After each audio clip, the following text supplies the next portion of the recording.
요한계시록은 어떻게 보면 약간 둘로 나뉘어져 아니 셋으로 나뉘어져 있다 그래야 되나요?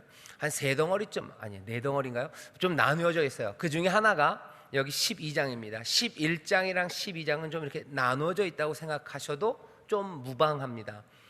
무방한 게 앞에 있는 뭐 나팔들 그리고 접시들 인들 그게 한 세트죠. 그렇게 쭉 가던 일들이 있고요. 12장서부터 약간 좀 다른 각도로 얘기하고 있어요. 그래서 12장부터는 좀 새롭게 읽으셔도 괜찮습니다. 조금 다른 느낌이에요. 자, 12장 요한계시록 12장 찾으셨나요? 네, 좋습니다. 1절부터 6절까지만 오늘은 읽겠습니다. 같이 읽습니다. 시작. 하늘에 큰 이적이 보이니 해를 입은 한 여자가 있는데 그 발 아래는 달이 있고 그 머리에는 12별의 면류관을 썼더라. 이 여자가 아이를 베어 해산하게 되매 아파서 애써 부르짖더라. 하늘에 또 다른 이적이 보이니 보라, 한 큰 붉은 용이 있어 머리가 7이요 뿔이 10이라. 그 여러 머리에 7 면류관이 있는데 그 꼬리가 하늘 별 3분의 1을 끌어다가 땅에 던지더라. 용이 해산하려는 여자 앞에서 그가 해산하면 그 아이를 삼키고자 하더니 여자가 아들을 낳으니 이는 장차 철장으로 만국을 다스릴 남자라. 그 아이를 하나님 앞과 그 보좌 앞으로 올려가더라. 그 여자가 광야로 도망하매 거기서 1260일 동안 저를 양육하기 위하여 하나님의 예비하신 곳이 있더라. 아멘. 여기 요한계시록 12장 1절부터 6절이고요. 효행복 펴시면 해산하는 여인과 용이라는 제목으로 되어 있습니다. 오늘 1절에서부터 6절까지 보면요, 주인공이 둘이, 하나는 여인 그리고 하나는 용이죠. 그리고 그 여인은 아이, 남자를 낳습니다. 해산하는 여인과 용이 있고요, 태어나는 남자, 이렇게 돼요. 우리가 이 이야기가 뭔지 탁 오는 감이 있어요. 그죠? 이건 누구 얘기구나 하는 감이 딱 와요. 그렇게 많이 틀리지 않습니다. 바로 그 얘기예요. 하지만 조금만 더 생각해야 될 필요가 있습니다. 자, 그렇게까지 보시고요. 앞에 이제 보시죠. 경배하기 음성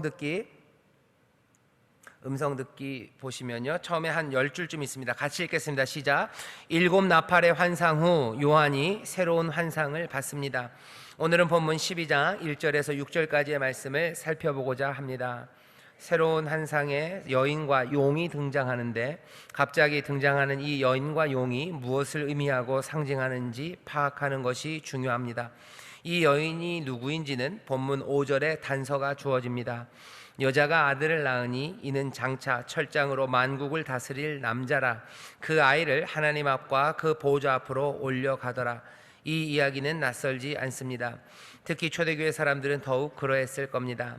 요한이 7 교회에게 이 편지를 보냈다면 장차 철장으로 만국을 다스릴 남자 아이라는 구절만으로도 이 누구인지 바로 짐작할 수 있었을 것입니다. 그러나 그렇게 간단하지는 않습니다. 여기 장차 철장으로 만국을 다스릴 남자는 누굽니까?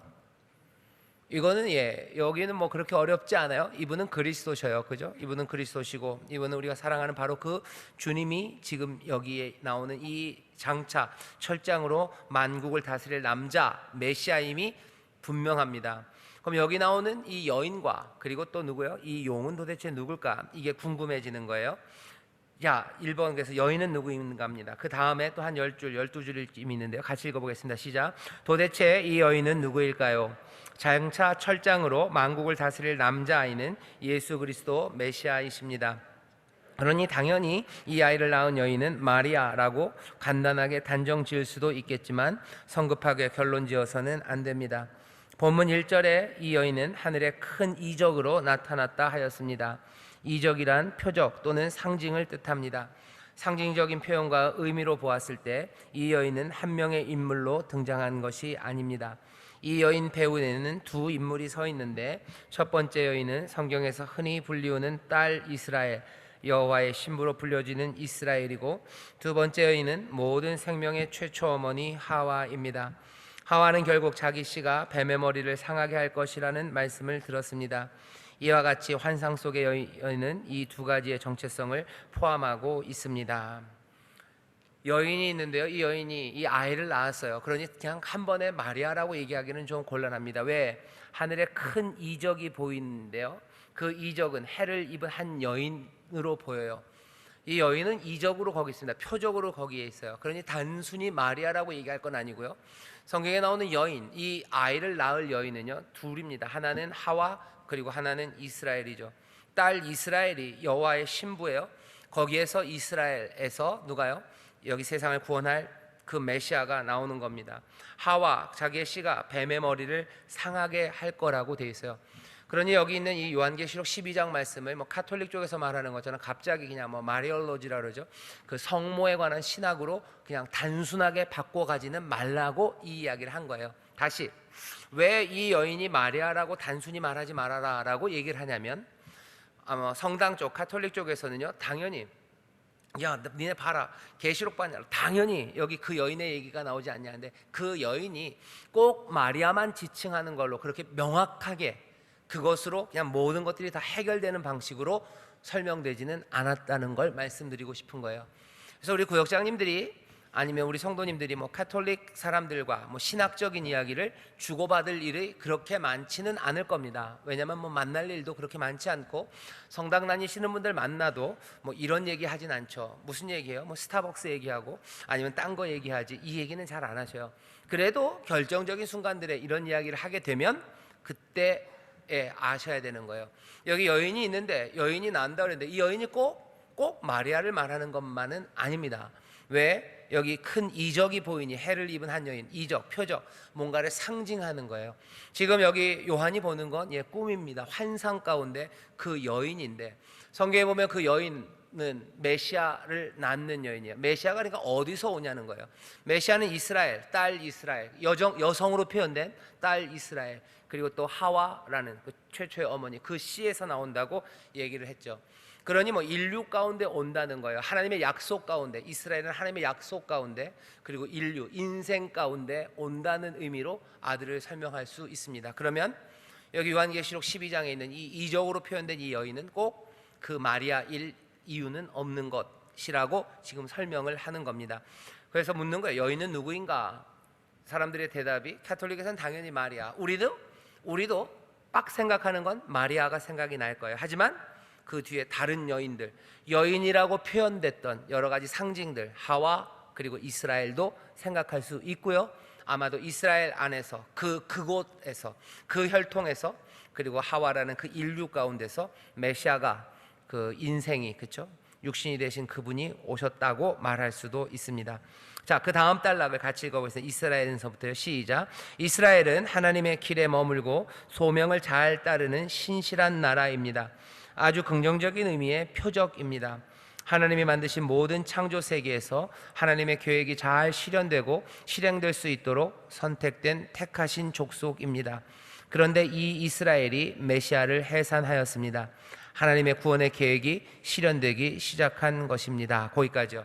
그러니 이스라엘에게서 나온다는 거냐, 아주 긍정적으로 생각했을 때요, 하나님의 구원의 계획의 도구로 택한 이스라엘 안에서 하나님의 뜻이 실현되는 것 안에서 이 아들이, 이 남자가 나온다라고 이해할 수 있다는 겁니다. 하지만 그것만은 아니에요. 그러니서부터요. 시작. 그러니 악의 권력자 원수 마귀 또한 그 정체가 드러난 것입니다. 바로 하늘에 또 다른 이적, 큰 붉은 용이 등장합니다. 거기까지요. 이 이스라엘이 여인이라고, 이 여인이 이스라엘이라고 생각하면요, 이 여인이 메시아를 낳지 못하게, 이 여인이 하나님의 뜻과 계획을 잘 실현하지 못하게 악한 용이, 그렇죠? 붉은 용, 악한 용, 사탄이 이 이스라엘을 못하는가, 넘어지게 하는 거죠. 메시아를 낳지 못하게 무너지게 하는 거죠. 사망과 죽음 가운데로 몰아넣고 싶은 거죠.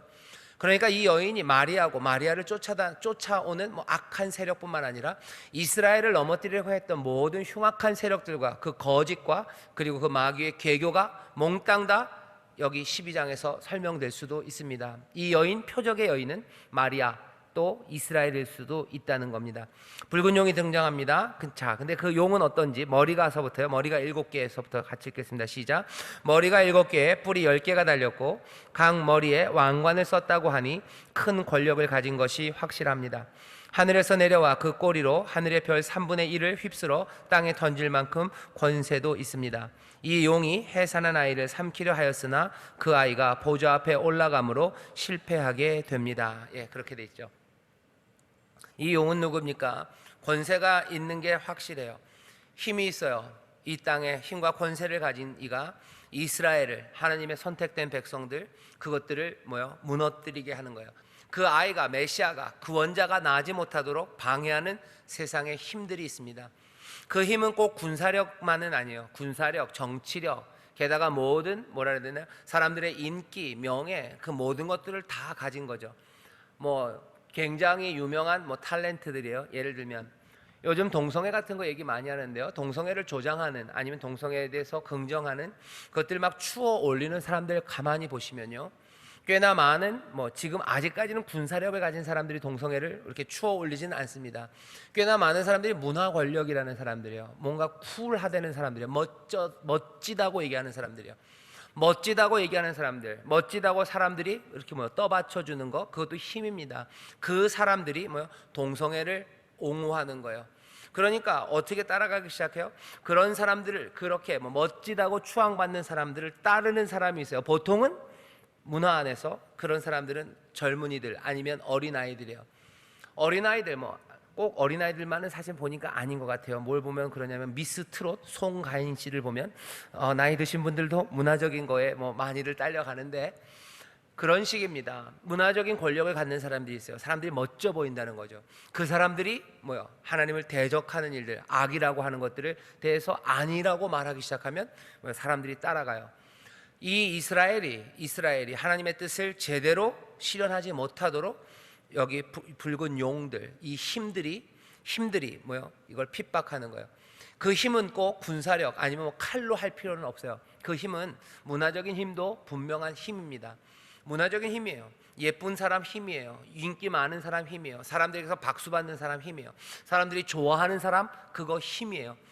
악한 사탄이 힘을 가진다는 건 그런 겁니다. 여러 가지 방식으로 힘을 가져서요, 그 권세요, 그 꼬리로 별 3분의 1을 휘감을 만한 힘을 가지고서 이 아들을, 이 여인을 해코지하려고 오는 거예요. 하나님의 말씀대로 살지 못하게, 죄악된 곳으로 넘어지게, 여러 가지 방식으로, 때로는 협박으로, 협박이 통할 땐 협박으로, 그리고 거짓이 통할 땐 거짓으로, 달콤한 사탕 발림이 통할 땐 사탕 발림으로, 그리고 여러 가지 모양으로 이 일들을 합니다. 해산하는 여인과 그리고 용이에요. 세상의 어떤 용들이 결국은 그 힘으로 하나님의 말씀이 실현되고 실행될 수 있는 것들을 막는지, 그것들을 분별하고 깨달아 아셔야 돼요. 온갖 모습으로 나타납니다. 날마다 늘 칼을 들고서 목에다 갖다 댄 다음에 사탄이 하는 거는 아니에요. 어떤 때는 무지한 이들에게 대한 속임수로, 아니면 사탕 발림으로, 아니면 매력으로, 아니면 때로는 폭력으로, 이 악한 사탄은 그 힘이에요. 그 권세입니다. 그 권세로 우리들 휘감아가요. 왜 그러냐면 예수님이 가진 힘, 그 권세도 비슷해요. 물론 반대지만 예수님도 능력이 있으시죠. 그 능력으로 세상을 다스리셔요. 뿐만 아니라 주님께서도 아름다움으로 세상을 다스리셔요. 예수님 보면, 그리고 하나님을 생각하면 그 아름다움이 있습니다. 그것이 우리의 마음을 빼앗아가죠. 우리의 마음을 빼앗아갑니다. 빼앗는 게 강탈하는 건 아니에요. 참된 아름다움, 그리고 참된 진리, 그리고 참된 선함이 우리의 마음을 빼앗아가는데, 악한 사탄은 그것들을 왜곡하는 거예요. 참된 것이 아니라 거짓으로 우리의 마음을 빼앗아가려고 해요. 선한 것, 진짜로 제대로 좋은 게 아니라 나쁜 것들로 우리의 마음을 빼앗아가요. 정말 참된 아름다움이 아니라 허망한 아름다움으로 우리의 것을 빼앗아가죠. 보통 진선미 이야기하는데요, 주님께서 가지신 능력, 그 힘, 우리의 사랑을 가져가시는 방법, 그 길에 정반대되는 길들. 하지만 같은 카테고리에서 악한 사탄은 그 권세를 주장합니다. 주님의 능력과는 비교할 수 없어요. 그 참된 것과 비교할 수 없어요. 하지만 그것이 참이라는 거짓으로 우리를 끌어가는 거예요.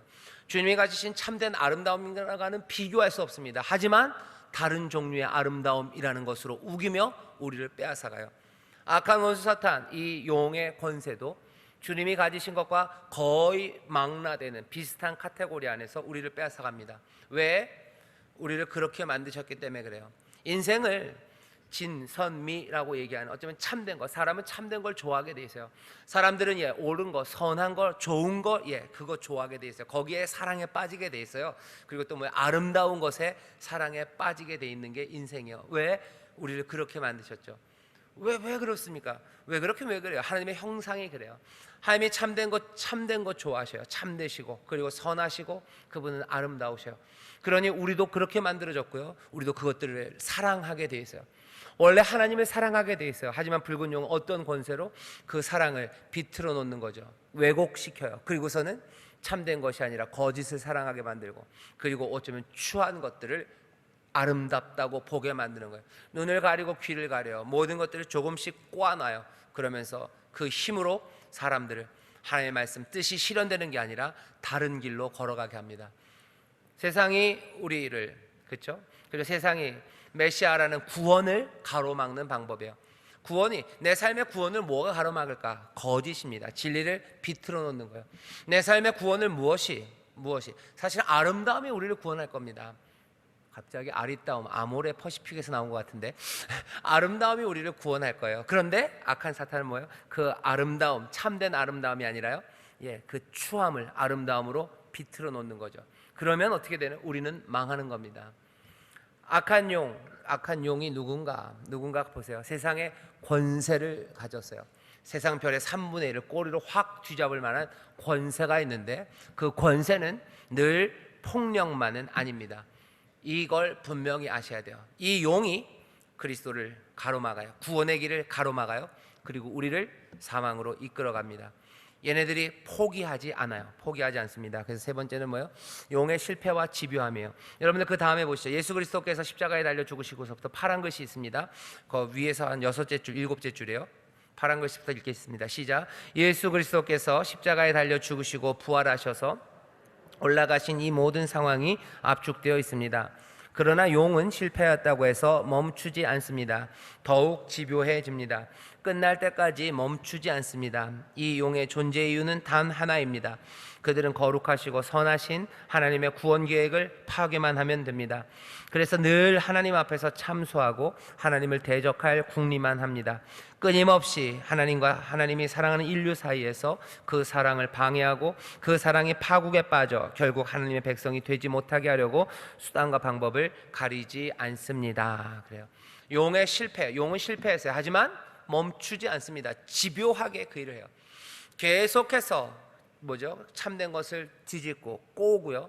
그리고 또 아름다운 것들을 추한 것으로 바꿔내려고 하고, 정말로 참된 선함, 거기서 우리를 떠나가게 하려는 그 일을 모든 힘을 가지고, 때로는 협박으로, 때로는 폭력으로, 때로는 거짓으로, 꽤 많은 경우는 거짓입니다. 거짓으로, 그리고 우리를 유혹하고 미혹함으로, 우리를 두려움과 염려 가운데 빠뜨림으로, 온갖 방식으로 집요하게 우리를 넘어뜨리려고 해요. 그게 용이 하는 일입니다.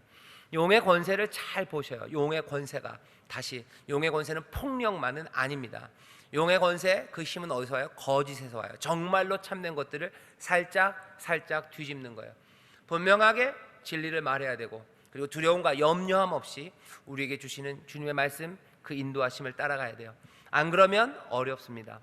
교회가 그래서 교회가 슬픔의 자리가 되기가 쉬워요.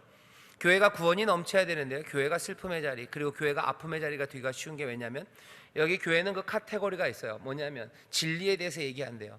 어떤 세상에서 아예 그냥 진리는 없다고 말해버리면 그게 나을지도 몰라요. 하지만 여기 진리를 말한다고 하는 곳에서 진리가 왜곡되기 시작할 때요, 어떻게 됩니까? 사람들은 더 절망하게 되는 거예요. 교회에 아름다움이 있다고 얘기하는데 그것들을 뒤집어 놓기 시작하면요, 교회가 더 절망이 돼요. 그래서 요즘 사람들이 교회가 더 심하네, 교회가 더 슬프네, 교회가 더 악하네라고 얘기하는 건 왜 그런 거예요?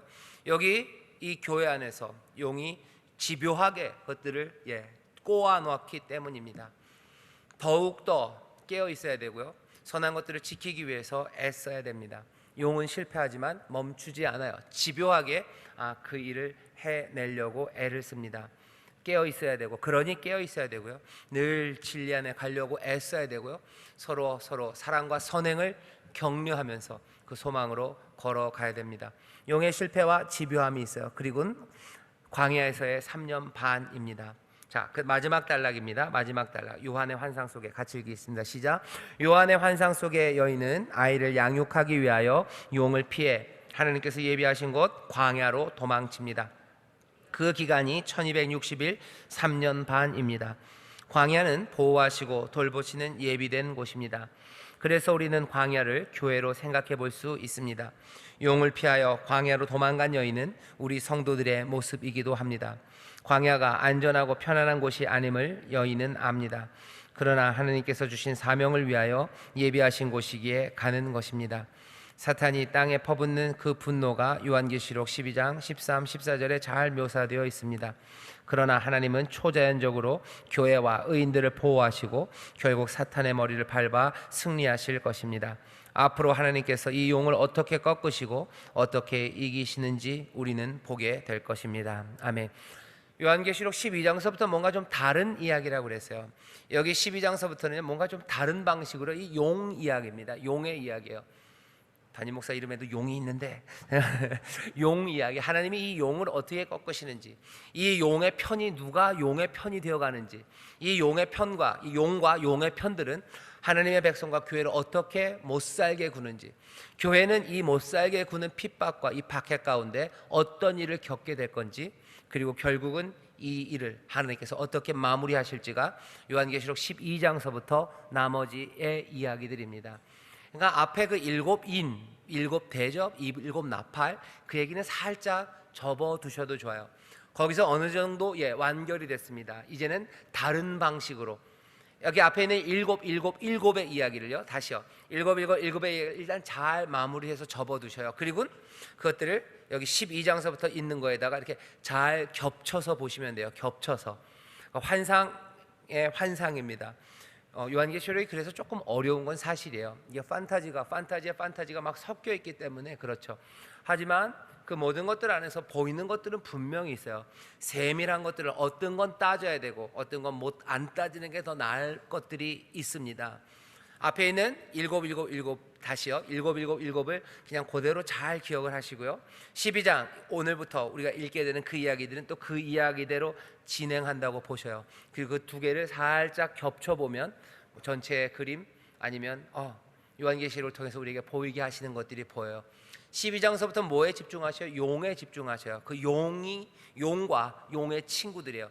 친구가 아니라 부하들이죠. 용과 용의 패거리들이 있어요. 그리고 그 용과 용의 패거들이 하는 일들이 뭔가, 그리고 거기에 대항하는 교회가 어떻게 핍박받고 어떻게 승리해 가나, 그리고 결국은 하나님이 이 일을 어떻게 마무리해 가시나, 그렇게 생각하고 요한계시록을 12장부터 쭉 읽어가시면 무슨 이야기인지가 보이기 시작합니다. 광야에서의 3년 반이에요.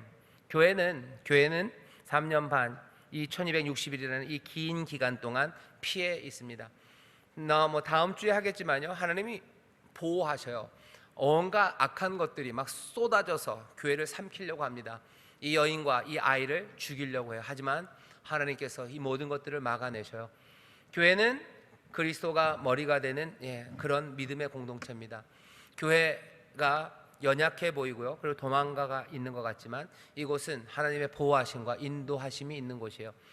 몇 번 얘기했지만 교회가 잘못됐다고 얘기하는 건 굉장히 유용합니다. 교회가 잘못된 건 아니고요, 교회 안에 있는 누군가가 아니면 무언가가 잘못된 거죠.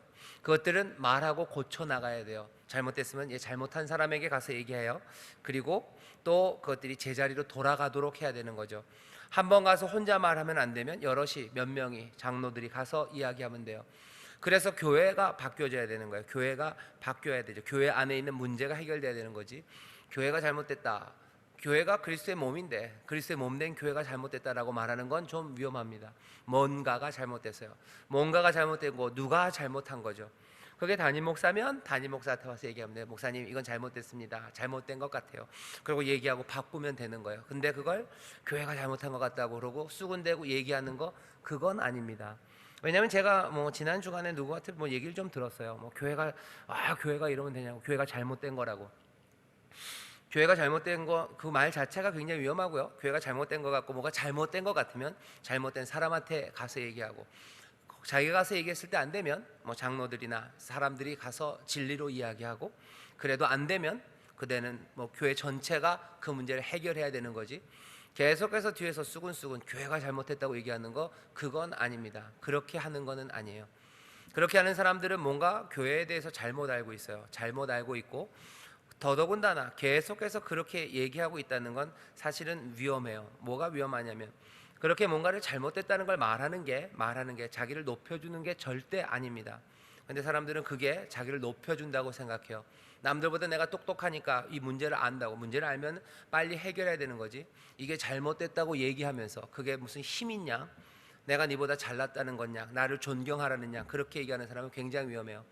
게다가 뭐 교회가 잘못한 걸 자기가 알고 있고, 뭐 이걸 내가 뭐 사람들한테 뭐 신고를 할 거고, 뭐 그거 지금 내가 모으고 있다고, 그러려면 빨리 가서 하셔요. 그런데 그렇게 가서 빨리 밖에서 하는 사람은 교회 사람은 아닙니다.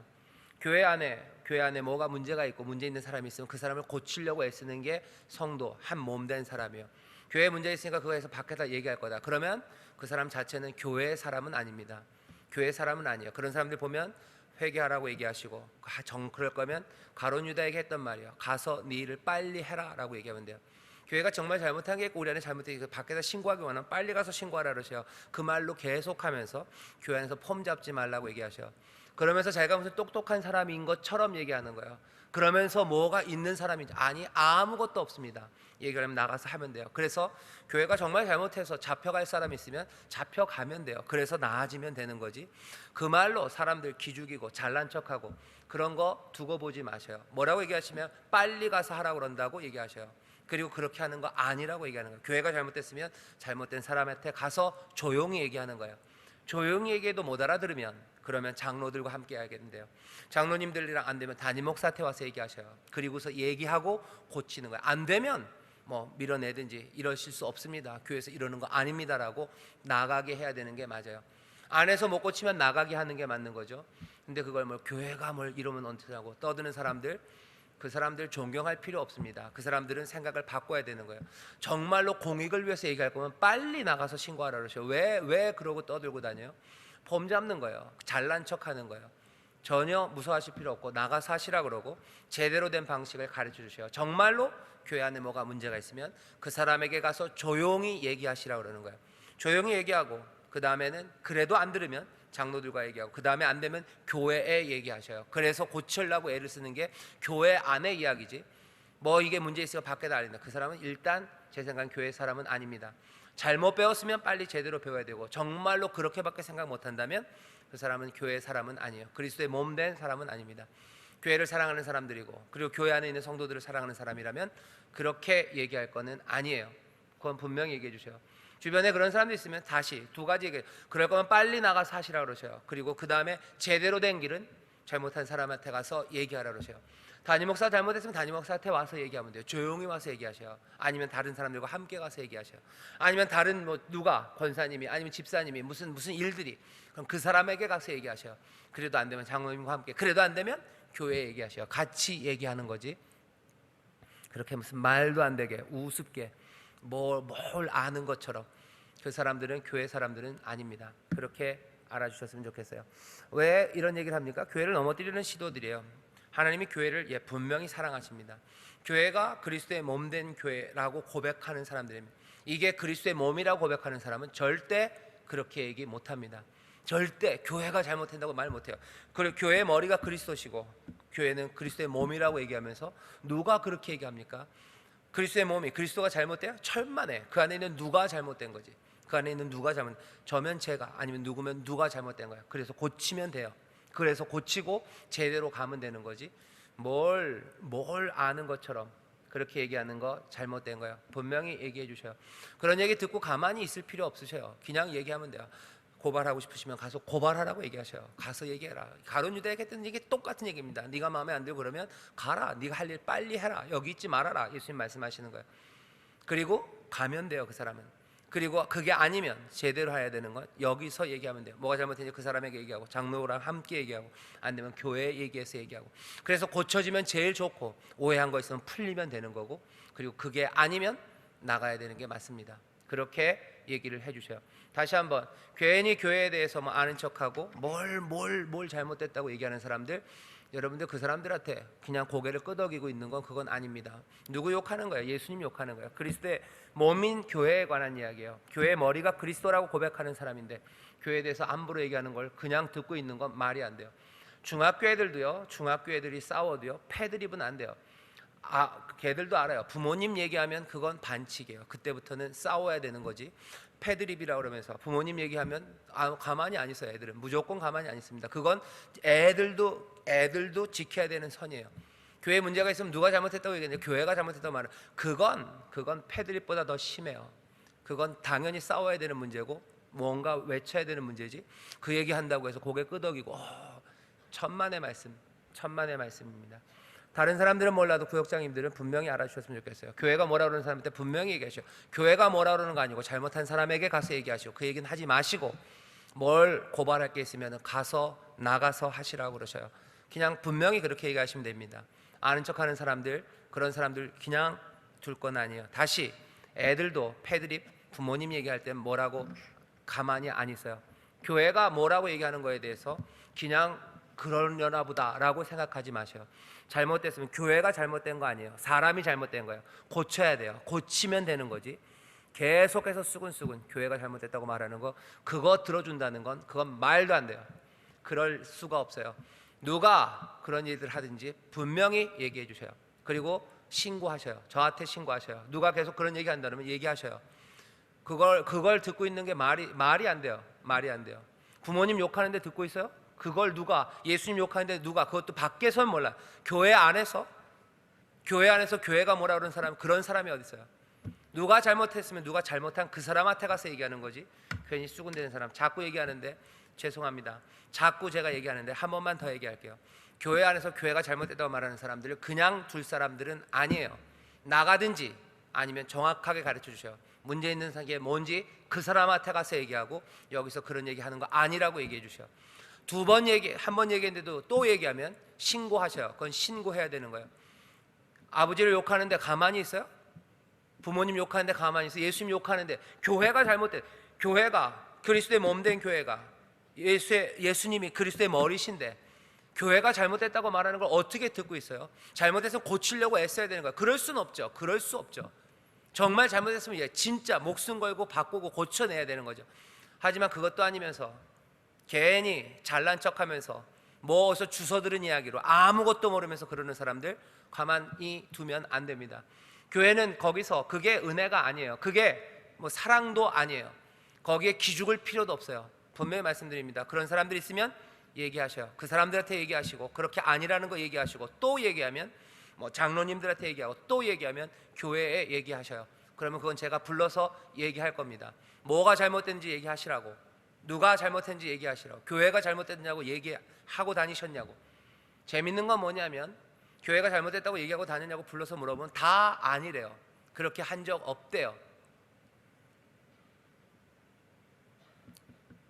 어쨌든 교회를 사랑하는 마음으로 해야 되는 일들이 많은데요, 제 생각엔 기본서부터 시작되는 게 아마 여기서부터 시작될 겁니다.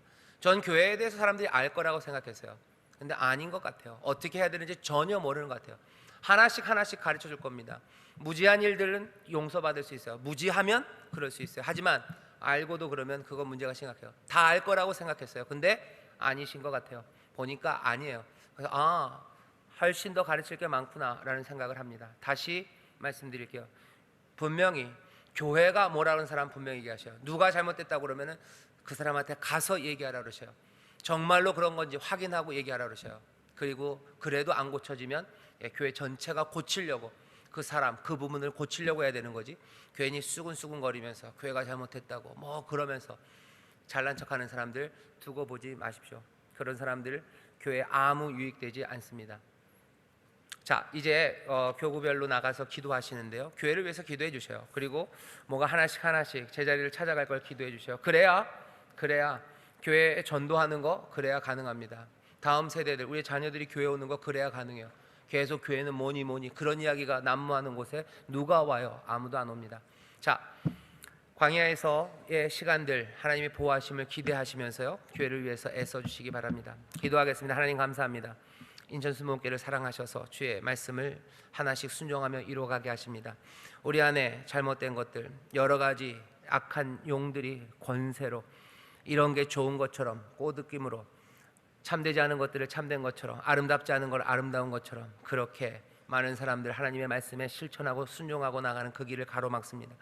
하나님, 폭력만이 아니라 이 거짓과 이 비꼼과 이 어리석음이 우리로 하여금 하나님의 일을 하지 못하게 하고 순종하지 못하게 하고 하나님의 기쁨과 그리고 하나님 주신 평안을 누리지 못하게 하는데, 이 모든 것들을 하나하나 싸워 이기게 하시고 그 모든 것 가운데 하나님이 또한 우리를 지키시고 보호하실 줄 믿사오니, 주여 믿음의 사람들 걸어가야 될 그 길에 서로 격려하며 사랑과 선행을 격려하며 나아가오니 성령님 우리를 도와주옵소서. 감사드리며 예수님 이름으로 기도하옵나이다. 아멘.